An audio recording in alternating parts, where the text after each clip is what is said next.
This podcast is protected under the laws of the United States and other countries. Unauthorized duplication, distribution, or exhibition may result in civil liability, criminal prosecution, and the wrath of the tall man. Boy!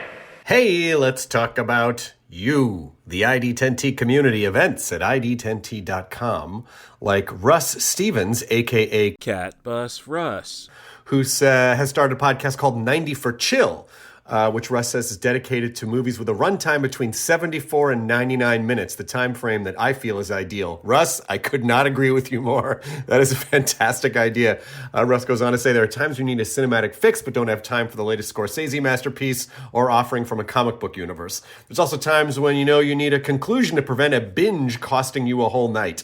My guest and I try to follow these guidelines as we chat up features that are definitely worth your time and are beyond easy to make time for. 90 for Chill, the podcast, can be found on all major podcast platforms at 90forchill.com, and that's spelling out 90, Ninety, 4 FOR, chill.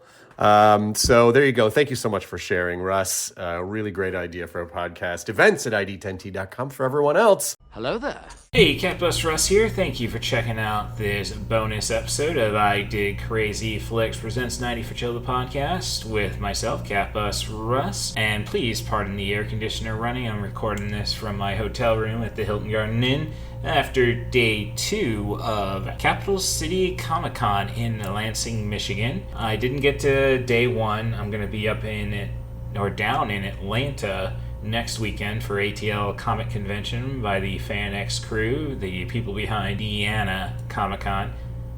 Thus, I only have so many hours I can use that I've earned at the day job. But before we get into what happened at day 2 of Capital City Comic Con, I just want to put in a movie review for a Roger Corman produced, David Carradine starring. Sherilyn Fenn is actually probably the better name to put on top, but I digress. Crime Zone from 1988. Back when we thought Argentina was the next Vancouver. Welcome to the future. Welcome to the crime zone.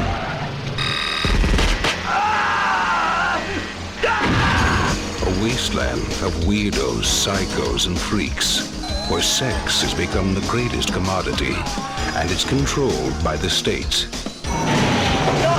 Those are the rules. What are you doing to the woman, subgrade? Where your every desire Show me your dick. is a federal offense. Is that your normal size? Your best hope is the chance to escape I have a little job I'd like to offer you. and getting out. Isn't that called robbery? That's right. That's exactly where it's going. Just may cost you your life. You pull the trigger if they get me. Lured into a maze of deception where nothing is as it seems.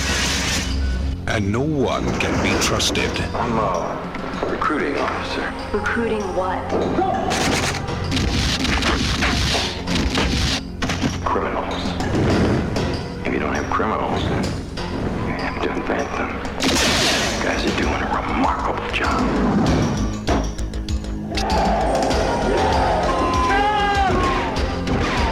Now their worst fears Do it, bastard! are about to come true.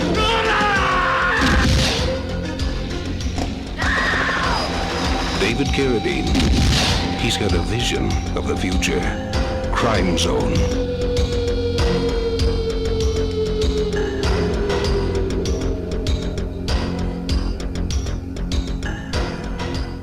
After concluding the 4th season of The Boys, Amazon Prime decided to direct me to a feature called Crime Zone, a Peruvian science fiction dystopian future film brought to the United States by Roger Corman.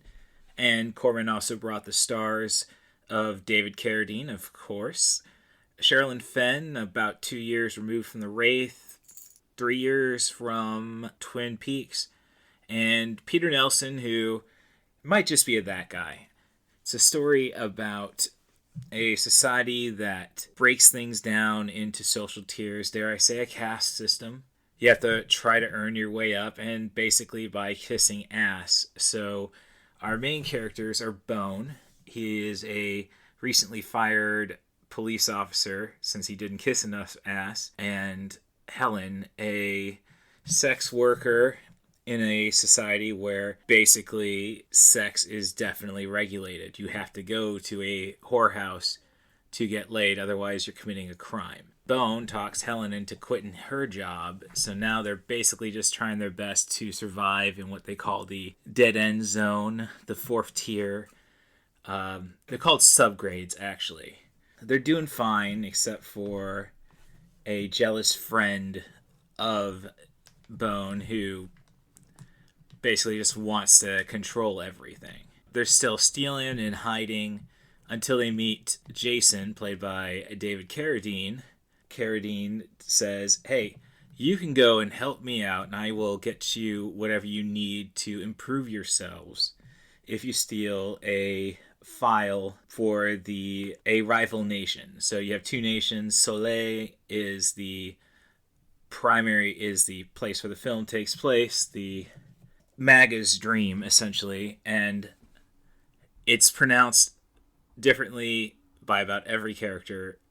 The country of Frodan, Frodan. I think Carradine pronounces it Frouden. Nelson says Froden, and then you have people who say Froden. So typical Corman fashion, I suppose. They commit this crime, but of course they don't get the deal they want. They're only encouraged to commit more crime. And we find out that Jason is tasked with creating new criminals to keep people scared and keep them under control. So Helen and Bone are on their own on trying to escape, and they think they might just have the plan. So it takes a half hour. Like, it's very awkwardly paced. You get a half hour. Each act is essentially a half hour, which, of course, doesn't really do you any good. They could have really sped up the exposition. The action is... You can't really even tell if they're using squibs or blanks, dare I say. There are some clever flourishes, though. I do like that this being a dystopian, they try their best with warehouses, throwing a lot of neon.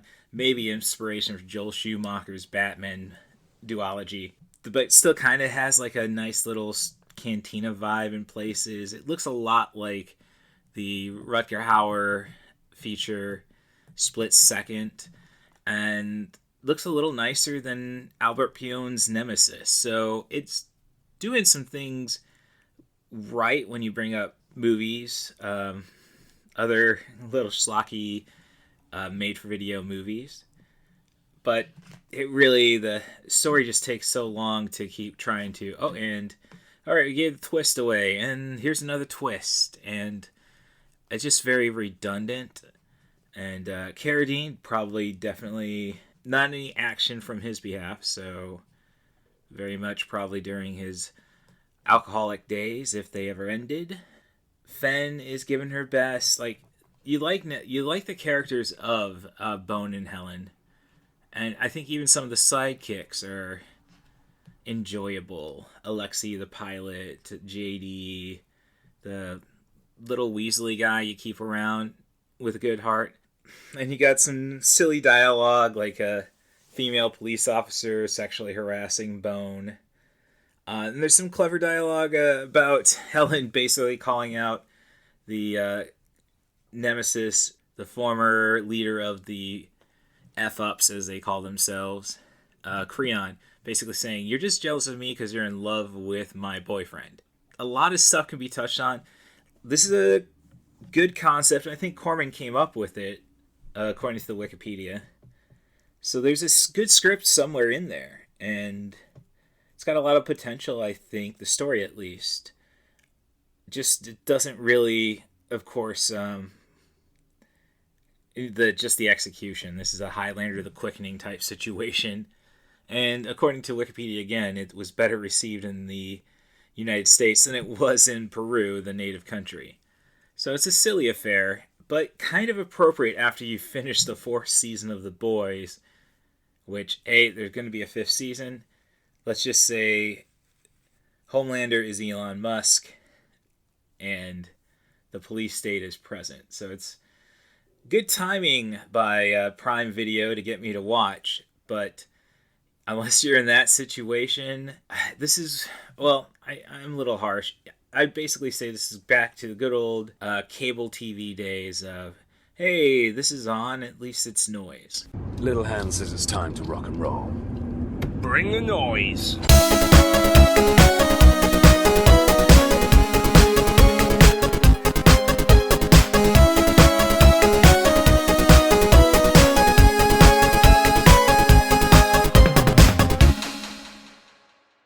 Once again, thank you for checking out I Dig Crazy Flicks on this bonus episode.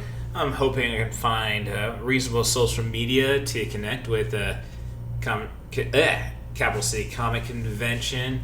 Not enough people are getting on the blue sky yet. What can I say? If you want to follow me on social media, at CatBusRuss on Blue Sky is probably your best options. I'm on Threads, I'm on Instagram, and I just hate Meta, so don't expect too much there. Alright, so, I was kind of hesitant coming into this one. As I said, I took the Friday off to drive up there. Quite a chore there, just, working 6 days straight. I'm always only getting maybe 5-6 hours at best per night sleep-wise. Thus, I did everything I could to take it easy Friday and, got loaded up, ran all over Champaign looking for good gas prices, and by the time I was about ready to go, I realized, oh shoot, I left my suitcase at home, which isn't a deal breaker, but quite awkward. I mean, there goes the Captain in cosplay, which, hey, thankfully, I'd say a handful of people recognized at Capital City Comic Con in Lansing, so I think, that's automatically points for them. And what can I say? The floor wasn't too, lavish, dare I say. We only had one lightsaber group, and they had some good stuff. I think it was BYOB, build your own that's weird. Build your own blade, I think is how they put it. And, there were fun little stores, catnip toys based on sewn, catnip sewn into little plushies for, Star Wars, anime, some Studio Ghibli. Pass that on to my good friend Allie Higgins to see if anything interests her there. That place also sold coasters that looked like cat butt holes, and with a tail, not full-blown anus coaster. You realize it's a cat butt, and gosh, I better make sure I nail this down before everybody starts calling me CatBusRuss, but I digress. So I'm just trying to pull up the name for that that group, that stage, what have you. There's my okay. Geez, come on. So it was Fuzzbutt Boutiques, catnip toys, and cat butthole coasters. Oh, they had Has-Been Hotel toys as well. So plenty of things for your cat. The Queen Kitty Ava, I don't know if she'd dig it. Well, I guess I'm gonna have to buy that tomorrow then. So that's one thing to do besides host I Dig Crazy Flicks Presents 90 for Chill, the podcast, at noon, Sunday, July 13th, room 103, or panel room 3 as they listed on the websites and such. I'm hoping that this has been you can talk about the lack of what's on the floor, or I could go on about that, or I could focus on just the great camaraderie.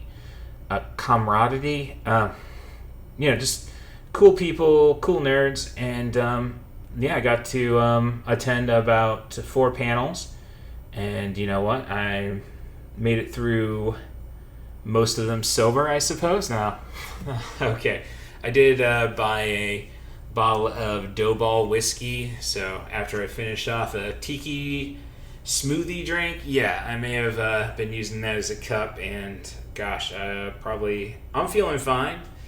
I paced myself well enough, but that was about 2/3 of a bottle. So don't do what Russ does. Don't call me CatBusRuss because of that. Alright. So, I'm just going to go and pull up the information on the panels. And you know what? This microphone is a little weird. I'm going to try, and we'll get to that portion, but I'm trying to make sure I got my levels right, and then it'll be interesting tomorrow at noon. We're in 103.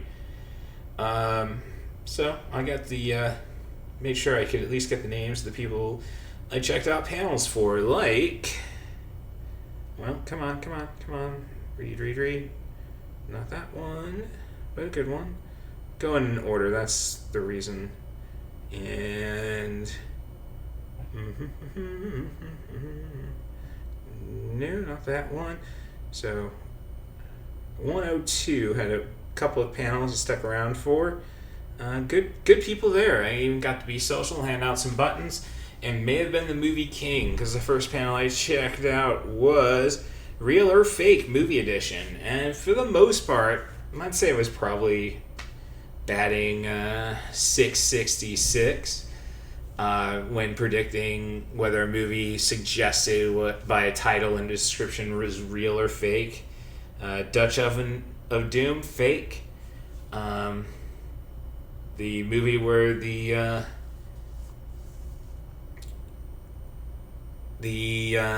killer tomatoes go to Paris, real. The one where they go to Rome, fake. And I digress. So that was fun. Panel hosted by Jeffrey Stansbury. I didn't get the name of the person with him, but was a podcaster, and hopefully he'll get back into the game. And I just thank him for putting up with me, because, in essence, being the know-it-all kind of may have, I don't mean to make it about myself, but, when you're showing off in front of nerds, I guess I kind of did, and I apologize to everybody else. But again, everybody was cool when we left, and even talking scheduling, like, what are we gonna do now? So you gotta love that kind of friendship that could be, or politeness. Everybody was pretty polite. I almost made me think it was Minnesota, don't you know? Then I went to, let's see. Not that one. It was a panel called Making a Villain, essentially. Trying to make sure I get all my notes. Nope, that was last panel. Not the last panel, but... Okay, come on. Get out of there. Okay, thank you for your patience as I'm going through this. As I say, it's a bonus episode. Don't expect as much professionalism, dare I say. No. I'm sorry if you are not down with that. Okay, so crafting iconic villains. It was a panel held by this Kapow Comic Art Academy, and yeah, I think if you're young, these are people you should, and want to get into entertainment, these are people you should look up. Kapow Art Academy. So I think the primary speaker of the group, he was based out of Chicago. Interesting story on how he develops his gimmick. Wrestler. His villains, or as he prefers, antagonists. I didn't get into the argument. Well, isn't Han Gruber the protagonist in Die Hard? But interesting story from that guy. Like, he nailed down the points, and a lot of emphasis on the checking my bookmarks. Trying my best. What can I say?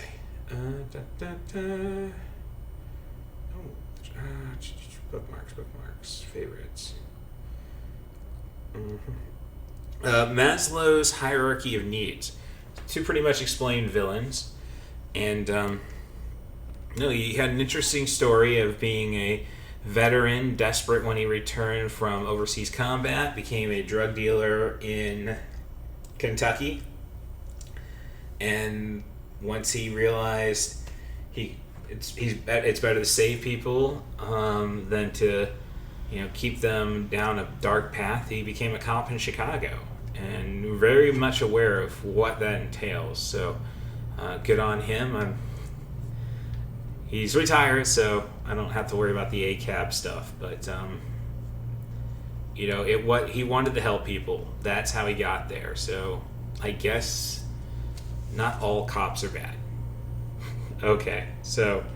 But it's these hosts were black gentlemen, and they knew their stuff. And let's see, bear with me. I'll keep talking just as I look through my books. I got a card for Kapow.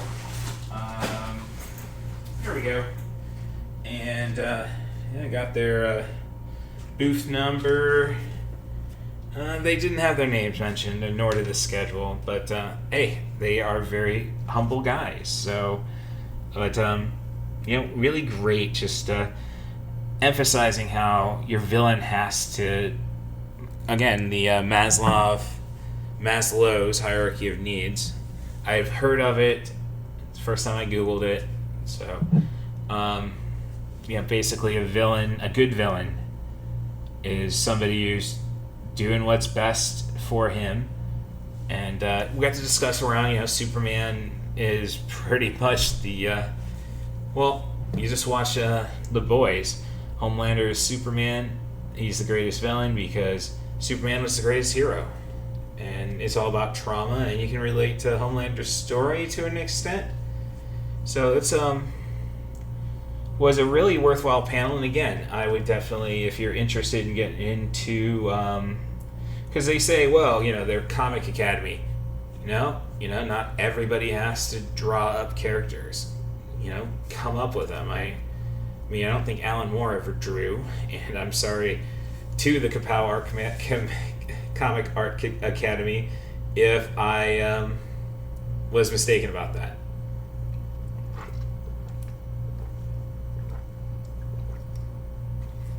Pardon, just hydrating. That was a real struggle today. I was trying to figure out how you drink from a circle. When I was running errands yesterday, I went to Walmart to try and secure a punch and pie to make sure people come to 90 for Chill, the podcast, the panel, tomorrow, noon.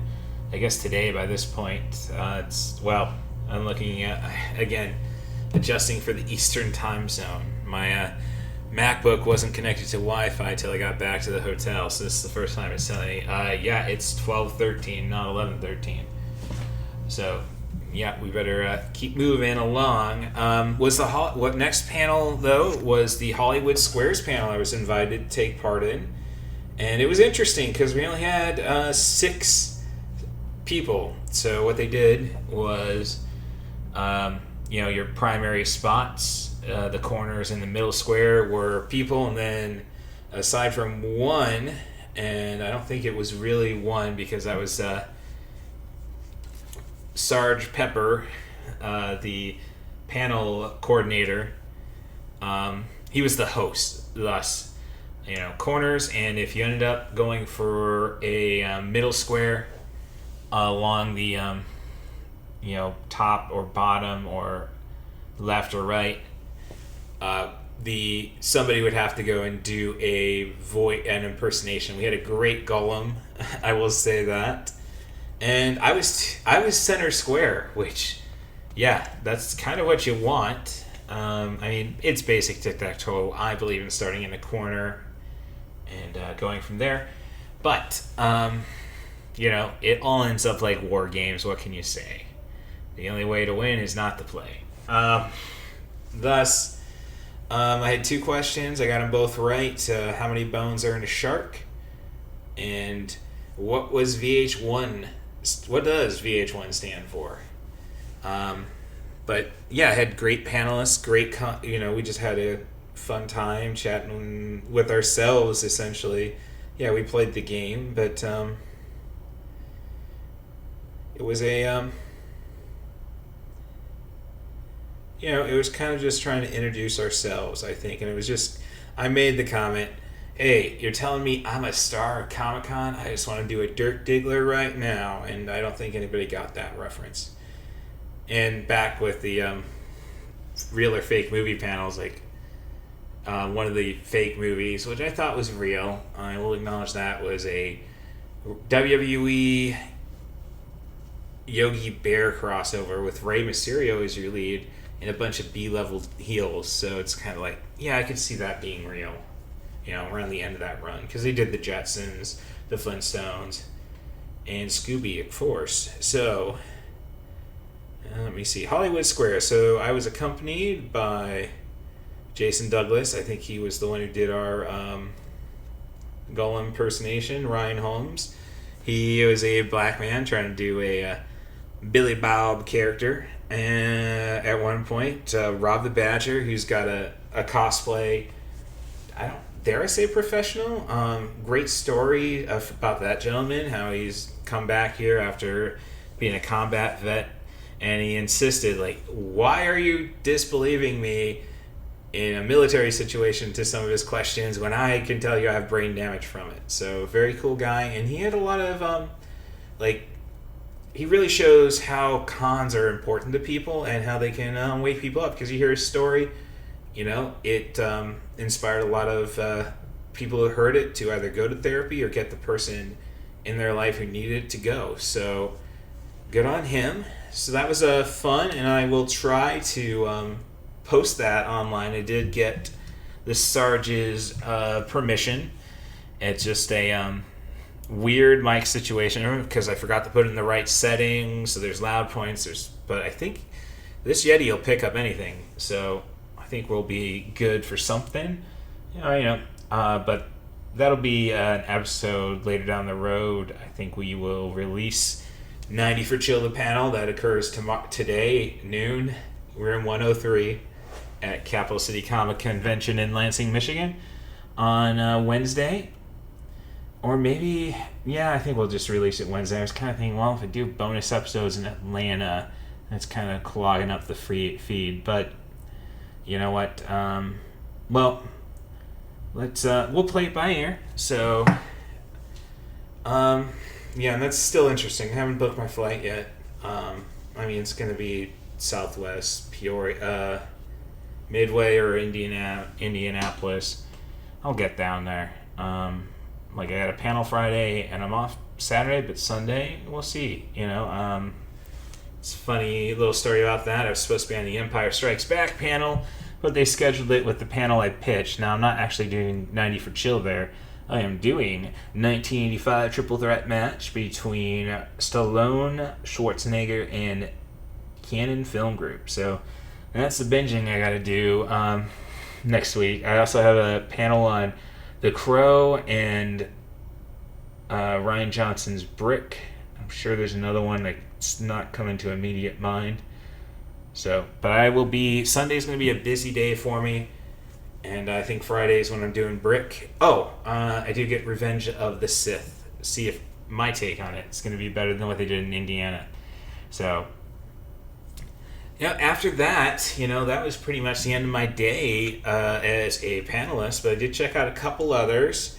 I also found a nice group of people who didn't have too much traffic at their booth. I ended up buying a Sailor Moon Crystal board game.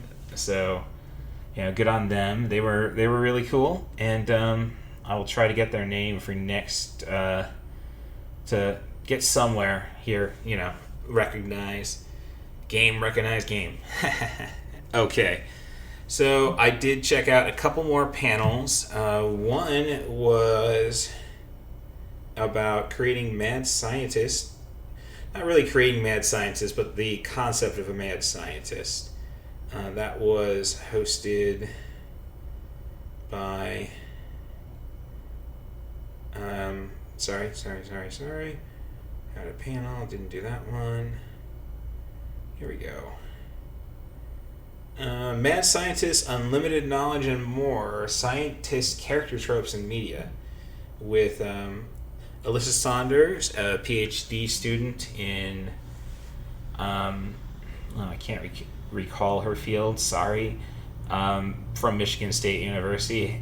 Dad would appreciate it. And, just going over, I didn't get too involved with this one. I honestly may have been too involved with the villain panel, but talked to the gentleman afterwards at their booth, and they said, "Oh no, great, love participation," and they kind of said they'll try to get to my panel. So I'm not holding them to that, because you got a booth, you got to watch your stuff, protect your neck, and that's probably out of line on my behalf. I apologize.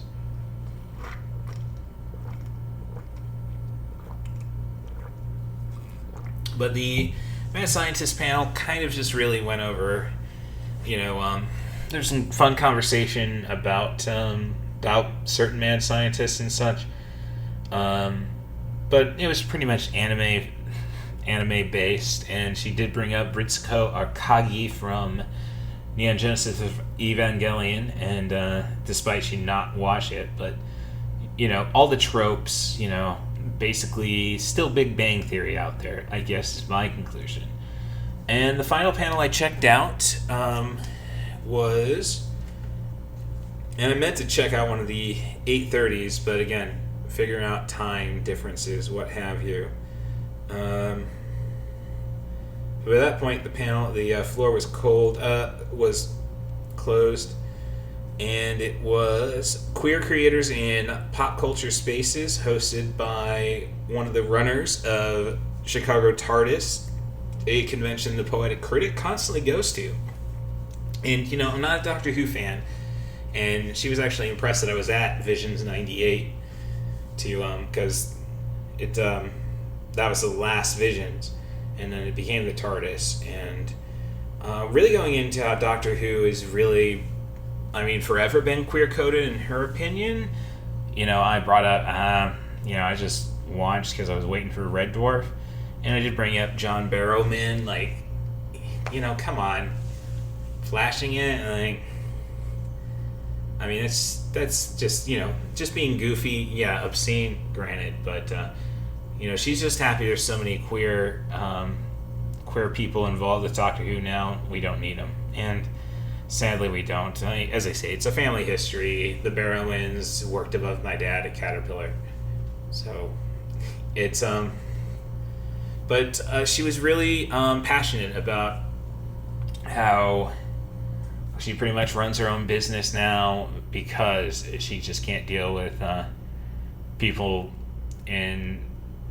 telling her about how it's wrong to be, part of the LGBTQ community, and thus, if you run the show, you can tell them that you bugger off. And I'm sorry to say she's a they, them. I'm sorry. And I brought up, and I think it's the first time I publicly outed myself as queer, being Neptunic. I know it's not, I'm not living with too much drama over that, until you bring the girl, the woman, to your parents, I suppose.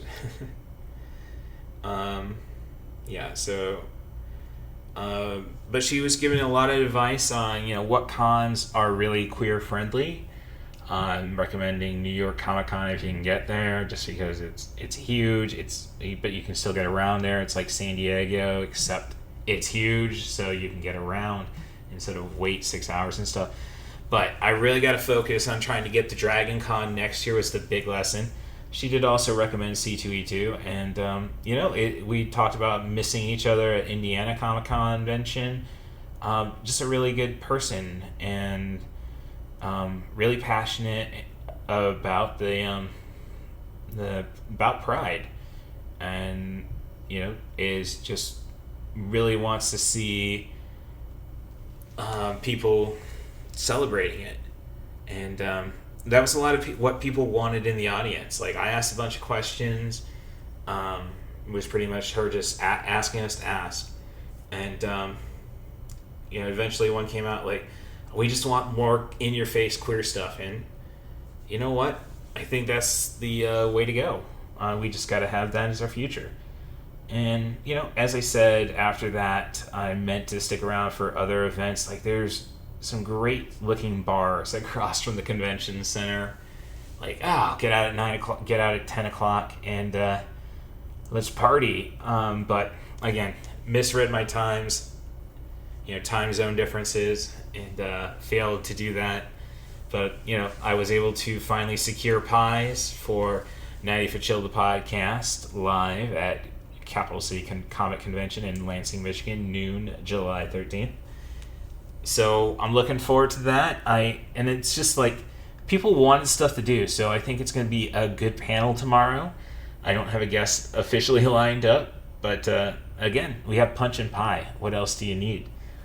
So I'm looking forward to that. It's going to be a lot of fun. And yeah, that sums up day 2 at Capital City Comic Convention. As I say, it's just nice, quaint. It's all about community here. Your celebrities are voice actors, and a Star Trek Voyager actor. Not to downplay Garrett Wang. I have a friend, Isabella, who probably is like, that's not cool, Russ. So yeah, and hopefully we'll get a good turnout for my panel, and we'll go from there. And I think that just leaves me to the formalities. Thank you, my Patreon subscribers. I Dig Crazy Flicks. I'm sorry, patreon.com/IDigCrazyFit. Patreon.com/IDigCrazy. It's been a long day, and yeah, I had a lot of booze, regardless of how I managed it. Patreon.com/IDigCrazyFlicks. I'm just looking for $3 a month. That'll get you a waterproof sticker and access to the original Podbean library, so see as I evolve into a podcaster. But you also get a shout out on every episode as long as you're subscribed, and dare I say, sometimes you get more, but I digress. So my good friend Tim Bates, a guest on the show for Night of the Demons and Charles Band's produced Arena, and former AAW backstage interviewer, Wrestling Compadres contributor, and really cool guy, The Scoop Staley. And $3 a month, it's gonna at least give my cat 3 tins of cat food. Yeah, every energy drink I can get, I appreciate, but I'm not royalty, so take care of the Queen Kitty, Ava, please, and thank you. You can also help the podcast out by rating and subscribing on your favorite podcast apps. I'm looking for those 5-star reviews, and I want you to be as honest in the critiques. I'm going to take note. I will get better. I think everyone can attest to that who has criticized the show. And then you could also follow me on social medias again, at CatBusRuss, Blue Sky primarily, Instagram and Threads secondary. And that's, you can find me, hit me up if you want to be a guest on the show. Just offer me a movie, a film, a director, an actor, a theme. As long as you focus on sub 100 minute movies, I'm not going to put any restrictions. But if you want to talk about something crazy, let's see. Some of those movies that were real or fake, dare I say, like Dutch Oven of Doom. I'll happily talk about that regardless of how long it is, because I dig crazy flicks. You can also reach me on my email, russthebus07@gmail.com. That's RUSSTHEBUS07@gmail.com. And I guess all I have left to do is thank Station Marie Harden. Thank my parents for helping me out getting to Lansing. And Station Marie Harden, though, for keeping an eye on me, keeping me out of the bad kind of trouble for the most part. And I hope she's doing the same for everybody else she touched in her life. And I hope she's enjoying the presence of the most jellicle kitty around, Skimbleshanks the one-eared angel. Squeeze the ectoplasm out of that fluffy little fluff. So, thanks for listening to I Dig Crazy Flicks presents 90 for Chill the podcast with CatBusRuss. And I hope to see you at noon, July 13th, in Lansing, Michigan. Thanks again. Can I hear a wahoo?